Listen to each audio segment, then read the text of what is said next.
औज़ु बिल्लाहि मिनश्शैतानिर्रजीम बिस्मिल्लाहिर्रहमानिर्रहीम। आज का लेक्चर हमारा ट्रिपल इंटीग्रल का सेकंड लेक्चर है। इसके अंदर हमें ये जो है सवाल इस तरह दिया हुआ है। इसमें सबसे पहले जो वहाँ पर चीज़ें दी हुई हैं, इसमें सबसे पहले तो एस दिया हुआ है, यानी एस। एस से मुराद ये है कि एरिया का नाम रखा हुआ है। जैसा हम अपने प्लॉट नंबर लिख लेते हैं या मकान नंबर लिख लेते हैं, ये एस एरिया का या वॉल्यूम का नाम है हमारे पास। उसके बाद डीवी से मुराद वॉल्यूम है, और ये वो फंक्शन है जिसको इंटीग्रेट करने को कहा गया। जब भी आपके पास डीवी लिखा जाए, यानी कि डीवी आपके पास हो, तो इसका मतलब हमारे पास होगा D x, D Y, D Z. किसी भी फॉर्म में लिख दें, यानी कि सबसे पहले डी वाई लिख दें, बाद में डी एक्स लिख दें, बाद में डी जेड लिख दें, यानी इसमें ऑर्डर का कोई फ़र्क नहीं पड़ेगा। तो ये लिहाजा वॉल्यूम हमारे पास length multiply width multiply height, इस तरह करके ये हमारे पास जो है इसका वॉल्यूम लिखा गया। अब सबसे पहले तो हमारे पास ये है कि जब भी डी लिखा हुआ हो या ये लिखा हुआ D x D Y D Z, तो उससे मुराद एक ही चीज़ हमारे पास है। अब इस सवाल को पूछने के तरीक़ेकार हमारे पास मोर देन वन है, एक ही सवाल को, और लिहाजा आप उसके फॉर्मेट को याद रखना।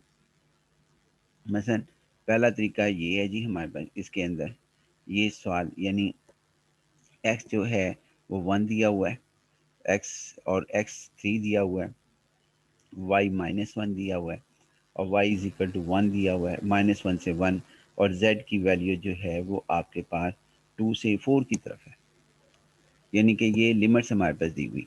अब चाहे ये सवाल ऐसे दे दे जो मैंने अभी हाईलाइट बॉक्स में कर रखा है, या आपके पास क्या कहते हैं ये सवाल इस तरह दे दे, यानी कि जिस तरीके से अब मैं आपके सामने रखने जा रहा हूँ। इसके अंदर क्या सूरत हाल होगी जी, आपके पास है, यानी ये इस तरह दे दे, और के तरीक़ेकार से हमने कहा कि ये चीज़, यानी ये हमारे पास और इस तरह दे दे। अब देखिए ना, x इज़ इक्वल टू 1 आपके पास इसने दिया है, x इज़ इक्वल टू 1 और x इज़ इक्वल टू 3। ये हमारे पास हमने ये देखना है कि ये जो dx है ये हमारे पास इनर है।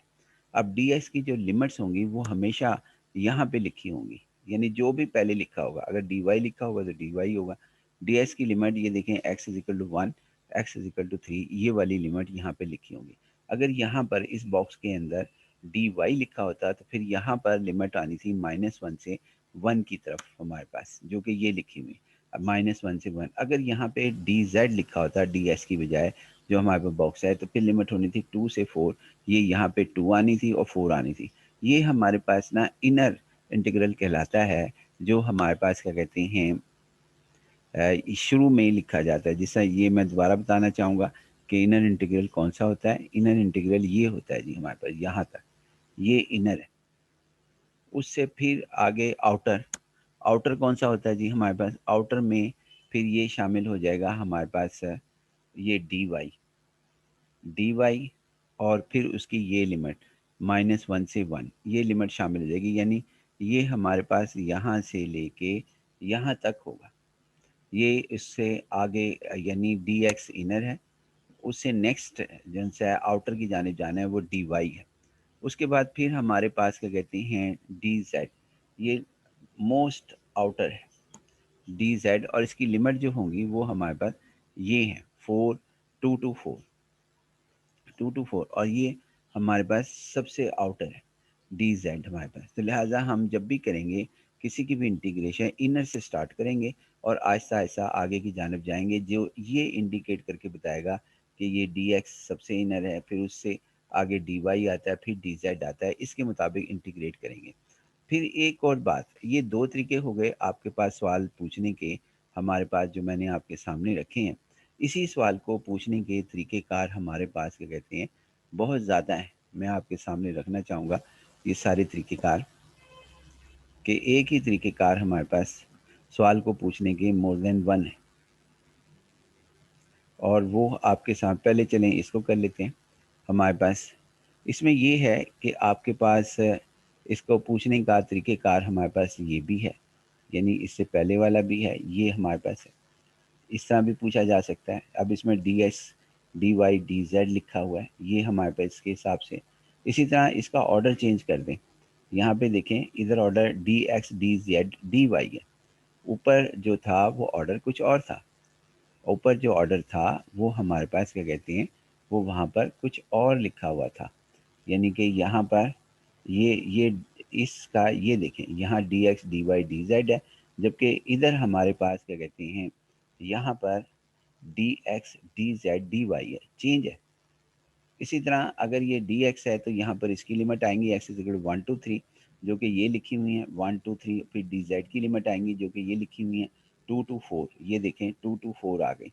फिर उसके बाद डी वाई लिखा है तो इसकी लिमिट्स आएंगी -1 to 1, और ये हमारे पास -1 to 1 लिखा गया। अब हम आते हैं जी दूसरी इसके ऊपर कि आगे फिर ऑर्डर चेंज कर लिया। अब देखें ऑर्डर अब चेंज हुआ है D Y D x D Z, और अब यहाँ पे फिर दोबारा वही बात हमारे पास कि अब डी वाई की लिमिट लिखी जाएंगी सबसे पहले। तो डी वाई की लिमिट है -1 से 1, तो यहाँ देखें -1 से 1, और ये जो फंक्शन है ये नहीं चेंज होता, यानी ये हमारे पास चेंज नहीं होता। ये जो फंक्शन हमारे पास 3 × x² y + y² z लिखा हुआ है। अब लेकिन अब ये देखें D Y D x D Z है और ये कुछ और है, यहाँ कुछ और है, चेंज हुआ हुआ ऑर्डर, और लिमिट सिर्फ ये इंटीग्रल जौन से हैं वो चेंज हो रहे हैं हमारे पास। अब डी वाई का पहली लिमिट आएगी, फिर उसके बाद डी एक्स की लिमिट आएगी यहाँ पर, जो कि एक्स की वैल्यू 1 2 3 है हमारे पास, लोअर लिमिट पहले अपर लिमिट बाद में। फिर डी जेड की लिमिट्स आएंगी 2 2 4 हमारे पास होगा। अब इसका ये हमारे पास हो गया। अब इसके बाद क्या कहते हैं ना, एक और तरीके आपके जहन में जो भी आए, यानी इसको चेंज करने को आप इस तरह शफलिंग कर सकते हैं, D x D Z D Y. इसी तरह आप उसमें भी चेंज कर सकते हैं, अपना डबल में, डबल इंटीग्रल में भी आप चेंज कर सकते हैं। अब देखें सबसे पहले डी जेड है, यहाँ पे सबसे गौर करें तो सबसे पहले डी जेड है। अब डी जेड की लिमिट है जी Z is equal to 2 to 4, तो ये देखना यहाँ पे 2 to 4 आ गया। फिर डी एक्स है, अब डी एक्स की लिमिट है जी हमारे पास 1 to 3, तो ये 1 to 3 आ गया। उसके बाद डी वाई की लिमिट है हमारे पास -1 to 1, और आपके पास -1 to 1 आ गया, तो लिहाजा ये चेंज है। उसके बाद फिर ये देखें, अब हम आगे आते हैं। सिमिलरली हम बाकी को डिस्कस कर सकते हैं। डी वाई का लिमिट्स अब यहाँ देखें इस तरह भी लिखी जाती हैं जैसा मैंने अब लिखी, वो लेबल के साथ, वे लेबल के बगैर भी लिखी जाती हैं, लेबल के साथ भी लिखी जाती हैं। और डी जेड की limit Z is equal 2 to 4, और डी एस की लिमिट 1 to 3 हमारे पास हो जाएगा। और डी जेड हमारे पास 2 to 3 2 to 4, और डी वाई हमारे पास -1 to 1, और डी एक्स 1 to हमारे पास क्या कहते हैं 1 to 3, ये लिखी हुई इसकी। ये मैंने लिखने का तरीक़ेकार मैं आपसे शेयर कर लेता हूँ कि मैंने इसको लिखा कैसे है, ये याद इसको कैसे रखना है। इसका बड़ा आसान सा तरीका है, वो ये है कि आप ना पहले एक्स से शुरू हो जाएँ। सबसे पहले एक्स, ये देखना ना डी एक्स है, अब इसको जॉइन करना है वाई के साथ। पहले एक्स को वाई के साथ जॉइन कर दें, तो ये देखें डी एक्स को डी वाई से जॉइन कर दिया। उसके बाद अगली दफ़ा डी एक्स को यहाँ कहीं हमने लिखा होगा, डी एक्स को डी जेड के साथ जॉइन कर दें, ये देखें डी जेड, और जो रह जाए उसको आखिर में लिख दें, ये हमारे पास। अब डी एक्स मुकम्मल हो गया, मैंने इस तरह याद किया हुआ है, बाकी आप जैसा मर्जी कर लेना। जब डी एक्स की टर्म ख़त्म हो जाए, अब डी वाई के साथ देखें कि डी वाई के साथ पहले एक्स को जॉइन करना है, तो डी वाई डी एक्स हो गया। अब और बाकी जो रह गया वो लिख देना जो कि जेड है। अब डी वाई के साथ मैंने डी जेड को जॉइन करना है, वो मैंने ये लिख दिया यहाँ पर डी वाई को डी जेड के साथ, और ये हमारे पास लिखा गया डी एक्स।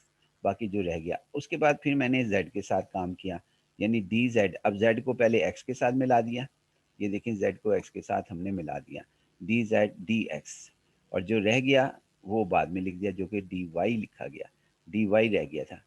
3 है ना, एक्स वाई जेड। इसी तरह अब डी जेड को मैंने वाई के साथ मिलाना है, ये वाई के साथ मिला दिया, और उसके बाद ये डी एक्स के साथ कर दिया। यानी आप एक वेरिएबल को पकड़ लें और उस वेरिएबल को आप जो है एक-एक करके मिलाएँ। बाकी किसी 2 में से कोई एक, एक्स को पहले वाई से मिलाएँ, फिर एक्स को जेड से मिलाएँ, और जो रह जाए वो तीसरा लिख दें। तीसरा फैसला ऑटोमेटिकली हो जाता है। फिर वाई को एक्स के साथ मिलाएँ, और फिर इसी तरह आप जो है ये हमारे पास है, इसको वाई को एक्स के साथ, वाई को जेड के साथ मिलाएँ, जो मिसिंग हो वो उसके साथ कर दें। देन जेड को एक्स वाई से एक्स के साथ मिलाएँ, फिर अगली दफ़ा एक्स जेड को वाई के साथ मिलाएँ, और जो रह जाए वो हमारे पास से आप उसे कर दें। उसके बाद लिमिट्स जौन सी हैं वो बस इसमें ये केयर करनी है कि अगर पहले डी वाई है हमारे पास यहाँ पर, डी वाई है, तो फिर इसकी लिमिट जो सी पहली ही लिमिट ये हमारे पास वाई की होंगी, और दूसरी डी एक्स है, अगर हमारे पास डी एक्स है तो दूसरी लिमिट हमारे पास एक्स की होंगी। और अगर हमारे पास डी जेड आखिर में है, ये डी जेड आपके पास आखिर में है, तो लिमिट जो सी होंगी इसकी आपके पास क्या कहते हैं वो लास्ट में ये लिखी जाएंगी। इसी तरह बाकी सब है। ये 6 डिफरेंट वेज हैं, बल्कि 7 आपके सामने आ रहे हैं कि ये 5 तो ये लिखे गए हमारे पास, यानी ये 5 है हमारे पास डिफरेंट वेज। एक ये 6 है, 6 हमारे पास है, 6 वेज हैं इनकी, और एक सेवंथ वे जो हमने इसके ऊपर आपके सामने यहाँ पर डिस्कस किया था ये इधर। और भी हैं, लेकिन बड़ी हैरानकुन बात है कि आप इनमें से किसी एक सवाल को भी हल कर लें, यानी कि किसी एक सवाल को हल कर लें, चाहे आप इसको हल कर लें, सॉल्व कर लें इस पूरे को, या आप इसको सॉल्व कर लें इस क्वेश्चन को, या आप इसको सॉल्व कर लें, या आप इसे सॉल्व कर लें, या आप इसे सॉल्व कर लें, या आप इसे सॉल्व कर लें, सबका जवाब सेम आएगा, सबका जवाब सेम आएगा। इसको हम कहते हैं चेंजिंग इन ऑर्डर। लेकिन देख लेते हैं कि जी क्या वाकई हमारा ये क्लेम सही है कि हमारे पास सबका जवाब जो सा है वो सेम आता है। किसी दो को हम कर लेंगे, यानी कोई सा दो हम कर लेंगे, चाहे इसको कर लें, और इन चार पांच में से किसी दो को कर लेंगे, और उसके बाद आपको दिखाएंगे कि दोनों का जवाब जो है वो सेम है।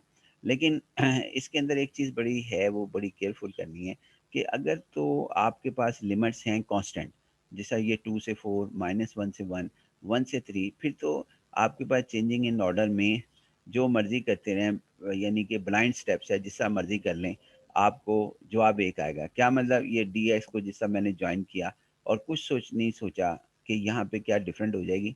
अगर ये बात ना शायद आपको अभी ना समझ आए, लेकिन नोट कर लेना कि अगर बाज़ औक़ात हमें फिगर का सहारा लेकर यहाँ पे लिमिट्स का फ़ैसला करना पड़ता है, जब हम चेंजिंग इन ऑर्डर करते हैं, यानी कि चेंज ऑर्डर करते हैं। फिलहाल ऐसा नहीं है, कांस्टेंट है सारी की सारी, 1 भी कांस्टेंट, 3 भी कांस्टेंट, -1 भी कांस्टेंट, 1 कांस्टेंट, 2 कांस्टेंट, 4 कांस्टेंट। इसी तरह ये यहाँ पर भी देख लें, 1, 2, 3, 4, और -1, -1, सब जगह लिमिट्स जो सी हैं अपर और लोअर लिमिट्स कांस्टेंट है, जिसकी वजह से हर सवाल का जवाब में मुझे कोई परेशानी नहीं हुई लिमिट्स को सोचने में। ये जब कांस्टेंट लिमिट्स हों तो उसमें सोचने की इतनी ज़्यादा परेशानी नहीं होती, लेकिन अगर वेरिएबल हो जाए, मिसाल के तौर पर यहाँ पे आ जाए 3x, और 3x+2, इधर आ जाए एक्स स्क्वायर, ये वेरिएबल की लिमिट्स हैं, उसमें हमें सोचना पड़ता है। भाई ये ज़हन में रख लेना, उसमें सोचना पड़ता है। कांस्टेंट लिमिट्स, चाहे वो अपर लिमिट्स हों, लोअर लिमिट्स हों, उसके अंदर हमें सोचना नहीं पड़ता। लेकिन अगर कोई वेरिएबल यहाँ पर आ जाए, जैसा 3+x लिमिट आ गई, अपर लिमिट 3+x आ गई कांस्टेंट की बजाय, तो फिर हमें सोच समझ कर लिखना पड़ेगा। अ, किसी भी ऑर्डर को चेंज करने के लिए, जब भी हम ऑर्डर को चेंज करेंगे तो कुछ बात हमें सोचनी पड़ेगी। लिहाजा ये हमारे पास फ़िलहाल सोचने के लिए कुछ नहीं है, यानी सारी लिमिट्स कांस्टेंट हैं, तो लिहाजा हम उसके मुताबिक काम करेंगे। अब आगे नेक्स्ट पेज की तरफ जो है वो हम यहाँ पर आते हैं। नेक्स्ट पेज के ऊपर हम इसके अंदर लिखते हैं कि ये आपके पास क्या हमारे पास लिखा जाएगा जी, यानी ये हमारे पास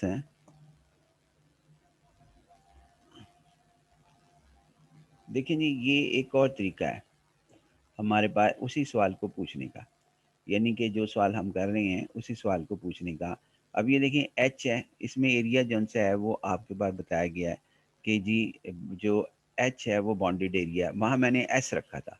पिछली दफ़ा हमने यहाँ पर एस नाम रखा था, यानी हमने ये दिखा भी देता हूँ मैं आपको कि इसके अंदर हमने एस जो है वो रखा था इसके अंदर। ये देखें, यहाँ पर देखें कि यहाँ पर हमने एस रखा था। ये जो मर्ज़ी नाम रख दें, इससे कोई फ़र्क नहीं पड़ता। अब वो वहाँ एस है, और वहाँ पे ये प्लेन से हमारे पास डिस्कस हुआ था। जब 3D की बात होगी एक्स वाई ज़ी, तो ये जो एक्स इज़ इक्वल टू 1 है, ये प्लेन होगा, एक्स इज़ इक्वल टू 3 भी प्लेन होगा।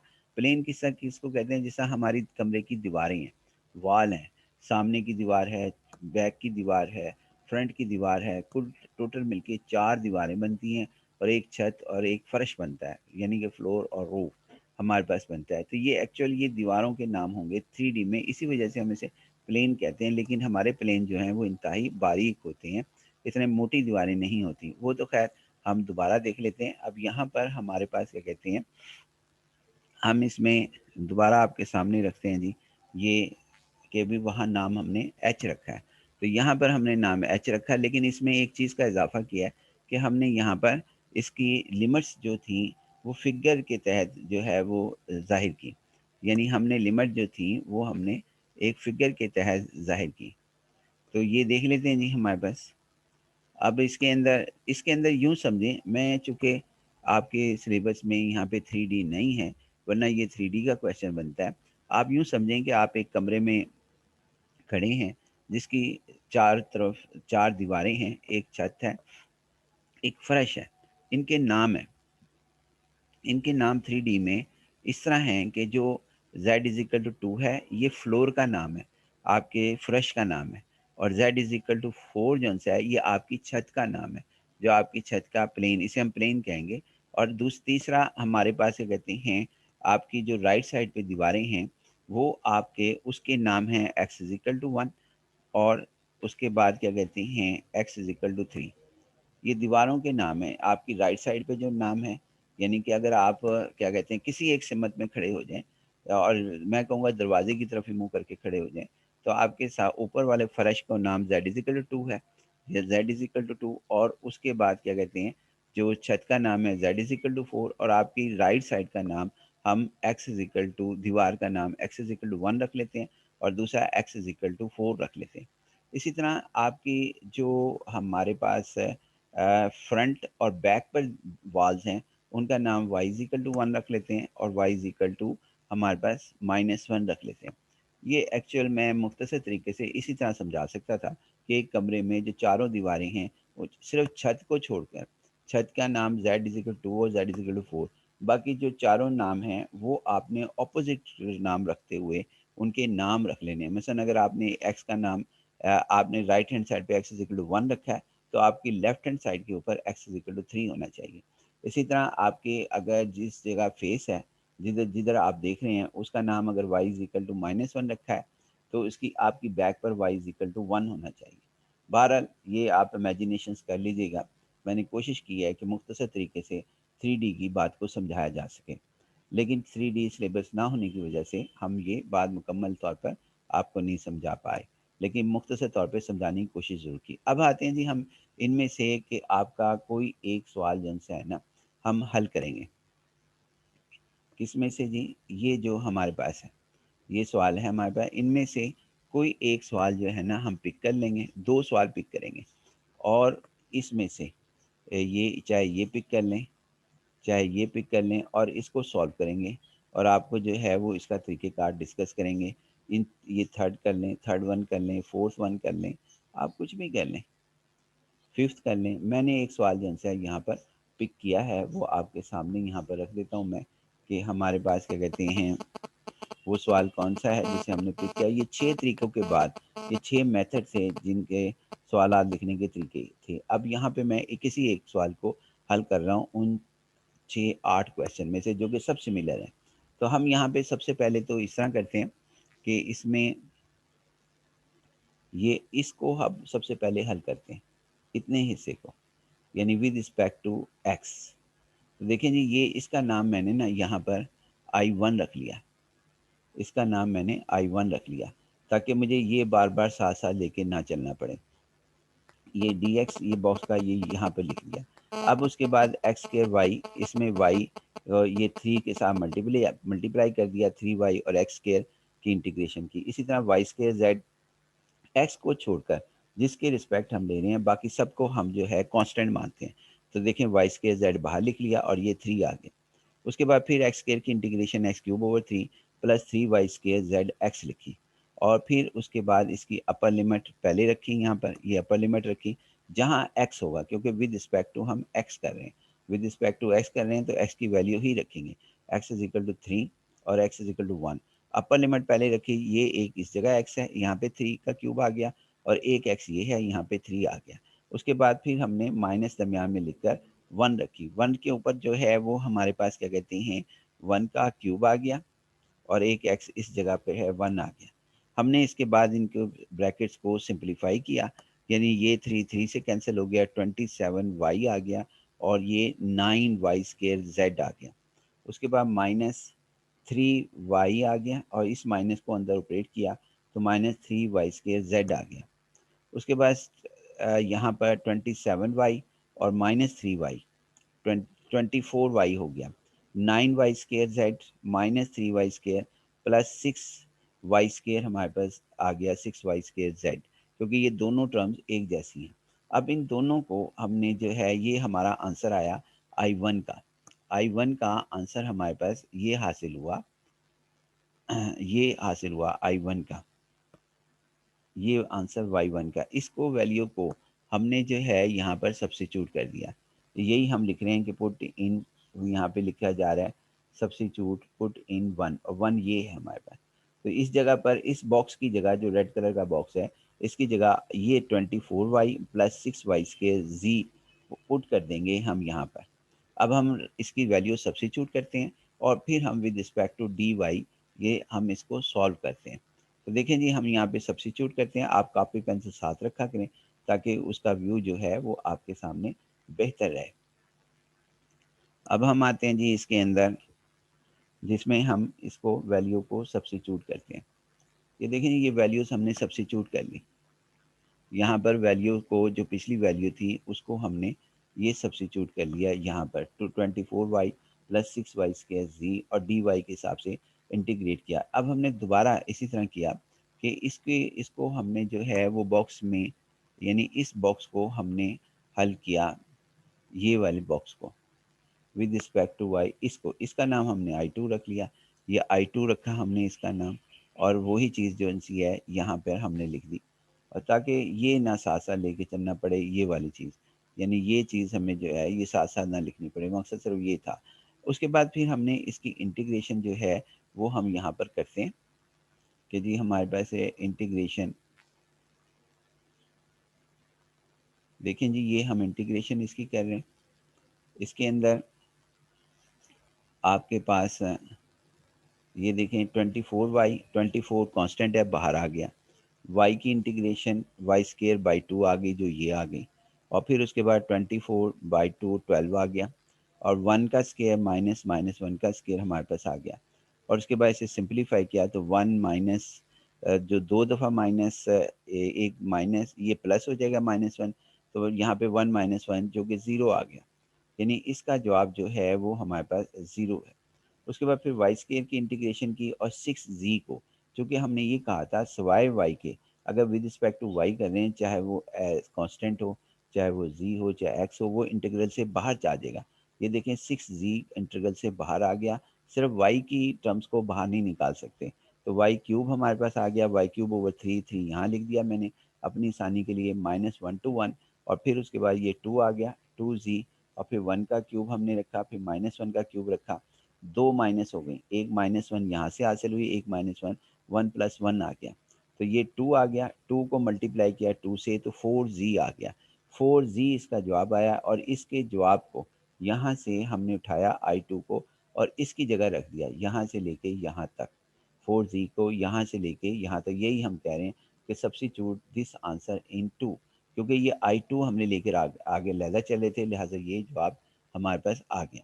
अब हम जब इसको सब्स्टिट्यूट करते हैं तो फिर हमारे पास ये सूरत हाल आती है जी, यानी ये सूरत हाल हमारे पास आ गई, ये सूरत हाल आ गई 4z dz, 4 बाहर आ गया, फिर z की इंटीग्रेशन हमारे पास आ गई z²/2 और फिर उसके बाद z 4 अपर लिमिट पुट की 4 का स्क्वायर माइनस 2 का स्क्वायर 16 - 4 12 हो गया और ये 2 बाहर आ रहा था, ये 4/2 से 2 हासिल हुआ था और ये 24 आ गया।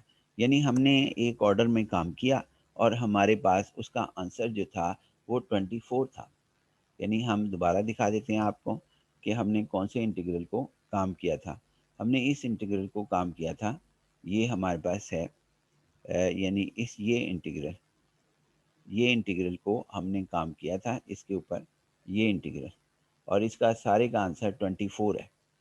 और ये देख लें कि इसमें जो ऑर्डर है वो आपके पास सबसे पहले dx है, यहाँ पे ऑर्डर देखें, ये dx है, dy है और dz है। उसी के मुताबिक यहाँ पर लिमिट्स हैं, ये x की लिमिट, ये y की लिमिट, ये z की लिमिट। अब हम किसी और ऑर्डर में करेंगे जिसमें जो इसमें से पिक करेंगे हम सवाल को जो कि आपके सामने अभी हम रखते हैं कि हमारे पास जो लिखा हुआ था, यानी ये 6 ऑर्डर में से हम ये 6 में से कोई एक सवाल अब एक और पिक करते हैं जी हम। आप इसके अंदर से, यानी ये 6 यस 8 तरीक़ेकार हैं एक ही सवाल को बयान करने के। इसमें से कोई एक सवाल एक और पिक करते हैं, जिसका जवाब जो है आप देखेंगे कि वो दोबारा जो है 24 ही आया। देखते हैं जी हमारे पास इसके अंदर से जो हमने पिक किया है वो कौन सा है, आप इसको देख लीजिएगा। तो हमारे पास इसके अंदर ये है जी, ये सवाल हमने पिक किया। अब हमने डी एक्स नहीं पहले रखा, यहाँ डी जी रखा हुआ है। यहाँ पर हमने डी जी रखा हुआ है, ऑर्डर चेंज किया एक और, फिर डी वाई रखा, डी एक्स रखा। आप देख लेना कि वहाँ पे कुछ और ऑर्डर था जो दूसरा सवाल था। हम यहाँ पे कह रहे हैं कि जी आप अल्टरनेट मेथड इस्तेमाल कर लें। एग्ज़ाम में सिर्फ एक ही मेथड अप्लाई करना है, यानी वहाँ पे ये नहीं करना कि आप सारे ही मेथड अप्लाई करने चले जाएं। अब alternate method by changing the order, order of the integral, जिसका तरीक़ेकार मैंने शुरू में बता दिया था कि ऑर्डर कैसे चेंज करते हैं। तो हम यहाँ पे इसके अंदर ये अब यहाँ पर चेंज करते हैं जी। आपके सामने ये सवाल को लिखा हमने, इस जगह पे सवाल लिखा और इसको हमने इंटीग्रेट करना शुरू किया। यानी यहाँ पर इंटीग्रेशन जो है वो हमने शुरू की। हमने डायरेक्ट ही कर लिया जी इसके अंदर। कौन सा जी? यानी ये हिस्सा हमने डायरेक्ट कर लिया, इतना हिस्सा, ये डी ज़ेड का, यानी ये हमने जो है इसका हिस्सा ये हमने डायरेक्ट कर लिया। और इसका जवाब देख लें, आपके सामने आएगा कि हमारे पास क्या आता है। ये देखें जी, इतना हिस्सा, इतना हिस्सा डी जी तक ये हमने किया और ये डायरेक्ट ही कर लिया जी हमने। आप भी इसको जो है डायरेक्ट कर सकते हैं। अब यहाँ थोड़ा सा मैंने चेंज लाया हूँ, एक्स स्केयर वाई है with respect to X square Y की integration with respect to G, ये दोनों कांस्टेंट हो गए एक्स और वाई, एक्स स्केयर वाई तो जी आ गई। उसके बाद ये क्या कहते हैं, वाई स्केयर जी, वाई स्केयर कांस्टेंट है बाहर आ गया, सिंपल विद रिस्पेक्ट टू जी के मुताबिक जी स्केयर आ गया, जी स्केयर हमारे पास आ गया, 2 आ गया और ये जो 3 है ये हमारा इधर लिखा गया। अपर इमरजेंसी हैं वो 2 to 4 हमने यहाँ से हल की, यानी यहाँ पे मैंने I1 I2 करके नहीं किया, उसके साथ ही कर दिया 2 to 4। तो फिर हमारे पास ये आ गया। अब अपर लिमिट पुट करेंगे, कहाँ करेंगे? सिंपल जी में ही करेंगे। यहाँ जी है और यहाँ जी है और किसी जगह लिमिट नहीं पुट करेंगे। और अगर जी नहीं होगा तो नहीं करेंगे। बड़ा अहम पॉइंट है कि अगर नहीं होगा तो नहीं करेंगे। मसलन मैं कहना क्या चाहता हूँ कि अगर यहाँ पे एक्स के वाई लिखा होता और जी ना लिखा होता तो 4 नहीं पुट होना था इसमें, ये एज इट आ जाते, एज इट हमारे पास। फिलहाल हम यहाँ पे सब्स्टिट्यूशन जो है वो कर रहे हैं। तो देखते हैं जी हमारे पास इसके अंदर क्या सूरत हाल बनती है। इसका व्यू हम बेहतर करते हैं। पहले ये लिमिट हमने पुट की इसके अंदर, ये as z is equal to 4 यहाँ पुट किया और एक इधर पुट किया। अब z is equal to 4 put किया तो यहाँ पे 4x स्क्वायर वाई आ गया, इधर पुट किया तो 16/2 आ गया, जिसको हम 8y स्क्वायर कह सकते हैं। फिर z की वैल्यू 2 पुट की, 2 हमारे पास आ गया 2x स्क्वायर वाई, और प्लस जब यहाँ पुट किया तो 2 का एक इधर सब्सिट्यूट करना है 2 को, एक इधर 4/2 जो कि हमारे पास 2y स्क्वायर आ गया। उसके बाद फिर हमने इसको ज़रा ओपन किया, 4x square y plus 8y square minus 2x square y minus 2y square ये लिखा। फिर इसको सिंप्लीफाई किया, 4x स्क्वायर वाई और ये हमारे पास माइनस 2x स्क्वायर वाई, ये 2x स्क्वायर वाई हो गया, 8y स्क्वायर और minus 2y square plus 6y square हो गया और डी वाई डी एक्स आपके पास हो गया। अब हमने जो इंटीग्रेट करना है वो हमने अब इसको इंटीग्रेट करना है बगैर I1 I2 लिखे। दोनों सूरत बेहतर है, लेकिन मैं हमेशा एडवाइस Y1 और Y2 को ही करूँगा कि Y1 और Y2 के साथ आप काम करें ताकि वो आसान है और मतलब गलती होने का चांस कम हो जाता है। Y1 ये इसको इंटीग्रेट करना है। अब इसकी इंटीग्रेशन क्या होगी जी? Y की इंटीग्रेशन हमारे पास क्या होगी इसके अंदर कि Y की इंटीग्रेशन, यानी ये वाला y की इंटीग्रेशन वाई स्केयर बाई 2 होगी। 2x स्केयर कांस्टेंट था बाहर आ गया, वाई स्केयर का वाई क्यूब ओवर 3 आ गया और लिमिट जेंसी -1 to 1 ये यहाँ लिख दी। -1 to 1। अब 1 ऊपर हमने लिमिट पुट की y की जगह। अब सिंपल y की, क्योंकि ये विद रिस्पेक्ट टू y है। अगर विद रिस्पेक्ट टू x होगा तो x की लिमिट पुट होंगी जहाँ x नज़र आएगा।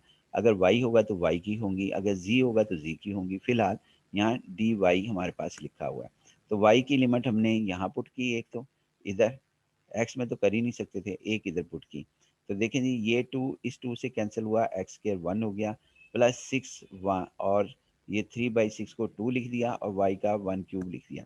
आगे फिर माइनस लिखी और ये ब्रैकेट जो सी है ये हमने 3 की वजह से लगाई, ये जो बाहर आउटर है ये इस 3 की वजह से। और उसके बाद ये जो है ये अपर लिमिट की वजह से ब्रैकेट्स है माइनस, और आगे फिर उसके बाद -1 का स्क्वायर प्लस 2 -1 का स्क्वायर। लोअर लिमिट पुट की हमने इस जगह पर, इस y पर, और एक इस y पर। अब हम इसको सिंप्लीफाई करते हैं कि जी हमारे पास इसको सिंप्लीफाई करने के लिए क्या तरीक़ेकार इख्तियार होगा। कोई नया तरीक़ेकार तो नहीं हमारे पास है, हमारे पास यही तरीक़ेकार है जो आपके सामने लिखा गया। अब उसके बाद इसके अंदर जब हमने इसको सिंप्लीफाई किया, ये एक्स स्क्वायर आ गया, +2 आ गया, फिर इसके बाद इसको हल किया, ये प्लस एक्स स्क्वायर हो गया क्योंकि ये -1 का स्क्वायर है, और यहाँ माइनस एक्स स्क्वायर आ गया। इस माइनस ने इस माइनस के साथ, ये 3 है, -1 का क्यूब -2 आना था जो कि इस माइनस ने +2 कर दिया। अब ये +2 और ये +2 4 हो गया, और ये माइनस एक्स स्क्वायर इस प्लस एक्स स्क्वायर से कैंसिल हो गया, तो सिर्फ जवाब 4 था। अब 4 dx, यानी बाहर जन सा dx चला आ रहा था, ये रहा dx, ये dx मैंने यहाँ भी लिखा हुआ है, और ये dx। अब 4 को मल्टीप्लाई किया तो 12 आ गया, 12, और फिर यहाँ 1 है तो 12x आ गया, 12x। और लिमिट जो सी है 1 से 3 तक, ये 1 और ये 3। अपर लिमिट पुट करें जी 12 एल की एक्स की जगह, तो 12 × 3 36 हो गया। फिर 1 पुट करें तो फिर x का आंसर जो सा है वो हमारे पास क्या कहते हैं, 1 रखने पे 12 × 1 -12 आ गया। उसके बाद जो इसका आंसर हमारे पास आया वो हमारे पास क्या कहते हैं 24 आ गया। यानी उसके बाद जो आंसर हमारे पास आया वो हमारे पास 24 हमारे पास, आप करके देख लें।